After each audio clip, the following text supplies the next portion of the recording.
Pakar politik Australia nilai Pilpres 2024 sudah selesai, Prabowo presiden dengan skenario apapun. Hasil survei terbaru Indikator Politik Indonesia membuat pakar politik dari Australia, Markus Mietzner, menilai Pilpres 2024 sudah selesai. Guru besar politik Australian National University itu menganggap, pasangan Prabowo Subianto Gibran Rakabuming hampir pasti menang. Menurutnya, elektabilitas Prabowo Gibran hari ini sudah unggul telak, selisihnya mencapai 20% lebih dengan pasangan Anies Baswedan Muhaimin Iskandar maupun Ganjar Pranowo Mahfud MD. Di sisi lain, pemungutan suara sudah tinggal 1 bulan lagi. Survei Indikator Politik Indonesia yang digelar pada 30 Desember 2023, 6 Januari 2024 menunjukkan elektabilitas Prabowo Gibran memimpin signifikan.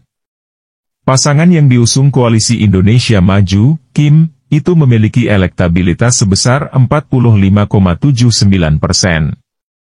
Sementara elektabilitas Anies Muhaimin 25,47% dan Ganjar Mahfud 22,96%. Sedangkan yang tidak memilih dan tidak menjawab sebesar 5,78%. Prabowo Presiden. Di sisi lain, Markus Mietzner melihat keunggulan Prabowo Gibran pada survei kali ini sangatlah masif.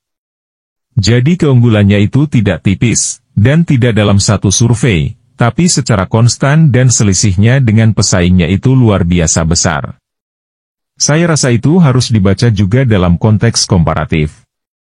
Kalau kita lihat pemilu-pemilu seluruh dunia, kalau ada angka seperti itu, konstelasi seperti itu, rata-rata komentator akan bilang ini sudah selesai, kata Markus yang berbicara dalam forum rilis survei Indikator Politik Indonesia. Menurut Markus, selisih angka elektabilitas yang mencapai 20% itu tidak dapat disepelekan.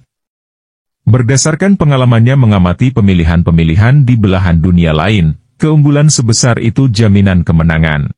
Jadi keunggulannya itu tidak tipis, dan tidak dalam satu survei, tapi secara konstan dan selisihnya dengan pesaingnya itu luar biasa besar. Saya rasa itu harus dibaca juga dalam konteks komparatif. Kalau kita lihat pemilu-pemilu seluruh dunia, kalau ada angka seperti itu, konstelasi seperti itu, rata-rata komentator akan bilang ini sudah selesai, kata Markus yang berbicara dalam forum rilis survei Indikator Politik Indonesia. Menurut Markus, selisih angka elektabilitas yang mencapai 20% itu tidak dapat disepelekan. Berdasarkan pengalamannya mengamati pemilihan-pemilihan di belahan dunia lain, keunggulan sebesar itu jaminan kemenangan. Sudah bisa disimpulkan karena kalau kita melihat angka yang baru dipublikasikan hari ini, selisih Pak Prabowo dengan pesaingnya di skenario 3 nama itu 20%.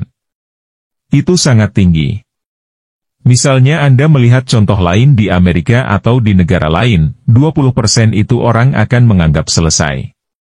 Bisanya selisihnya 3%, 4%, 5%, 7%, masih ada kemungkinan untuk hasilnya berubah. Tapi kalau 20% biasanya dianggap sudah sangat besar. Apalagi kalau digabung dengan skenario 2 nama, di situ selisihnya 28%, sekali lagi, masif sekali. Markus juga melihat, selisih keunggulan Prabowo berlangsung stabil setidaknya sebulan terakhir. Lembaga survei lain pun memotret kondisi yang tidak jauh berbeda. Kalau semua data itu dikumpulkan, sulit untuk dikatakan bahwa masih ada kemungkinan-kemungkinan untuk orang lain jadi presiden selain Prabowo pada 20 Oktober tahun ini, jelasnya. Markus juga menyoroti suara migrasi pemilih Jokowi ke Prabowo yang berpengaruh signifikan. Hal tersebut bisa terlihat dari besarnya angka non-muslim yang memilih Prabowo pada survei kali ini, mencapai 44,4%. Selama 2 pilpres sebelumnya, 2014 dan 2019, suara non-muslim selalu dikuasai Jokowi. Direktur Eksekutif Indikator Politik Indonesia, Burhanuddin Muhtadi, mengatakan, potensi Prabowo Gibran menang dalam satu putaran terbuka, namun hal itu belum bisa dipastikan. Sampai hari ini kami belum bisa menyimpulkan pemilu 14 Februari akan berlangsung dalam satu putaran atau tidak. Karena angkanya belum mencapai 50% plus. Tetapi potensi satu putaran terbuka, khususnya bagi paslon nomor 2, kata Burhanuddin saat rilis survei tersebut hari ini. Kalaupun pada 14 Februari 2024 nanti tidak ada pasangan yang berhasil meraih suara 50% plus, dan diadakan putaran kedua, Prabowo Gibran sangat berpeluang masuk. Sementara, lawannya yang masih menjadi misteri. Sebab selisihnya sangat tipis. Dalam survei, Prabowo Gibran mendapat elektabilitas 57,8% jika head-to-head melawan Anies Muhaimin yang mendapat elektabilitas 29,5%.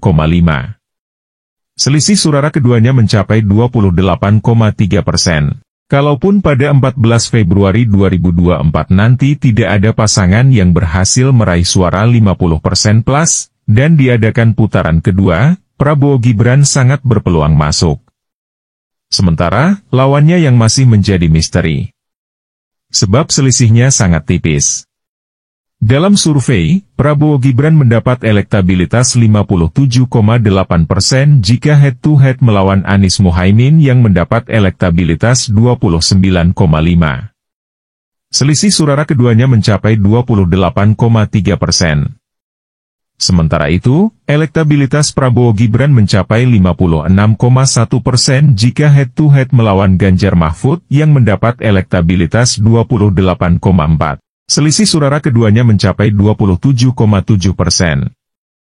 Bagaimana jika terjadi dua putaran? Per hari ini masih kabar baik bagi paslon nomor 2. Siapapun lawannya, kata Burhanuddin.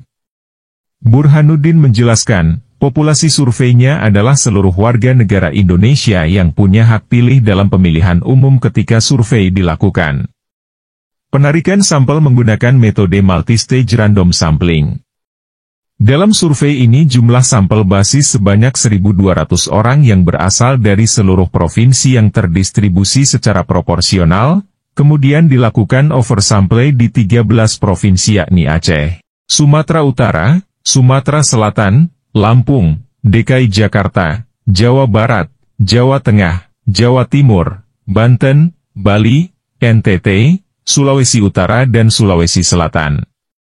Sehingga total sampel sebanyak 4.560 responden. Dengan asumsi metode stratified random sampling, ukuran sampel basis 4.560 responden memiliki toleransi kesalahan, margin of error sekitar 2% pada tingkat kepercayaan 95%.